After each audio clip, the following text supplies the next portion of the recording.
Hey everyone, welcome back to the channel. If you've ever wished you could manage your notes while checking your emails without constantly switching tabs, you're in the right place. Today, I'll show you exactly how to bring Google Keep right into Gmail, step by step. By the end of this video, you'll not only know how to set it up, but also how to use it to boost your productivity.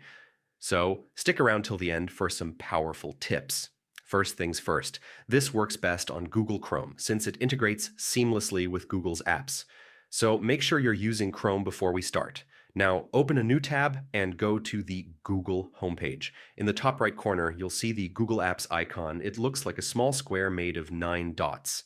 Click on that and you'll get a drop-down menu of all Google services. From there, scroll and select Gmail. Once Gmail opens, look over to the right-hand side panel of your inbox. You'll see a vertical bar with several small icons. These are shortcuts to Google tools that you can use without leaving Gmail. Among these icons, find the one that looks like a light bulb. That's Google Keep. Go ahead and click it. Instantly, Google Keep will slide open right inside Gmail. From here, you can view your existing notes, create new ones, or edit them directly, all while reading or replying to emails.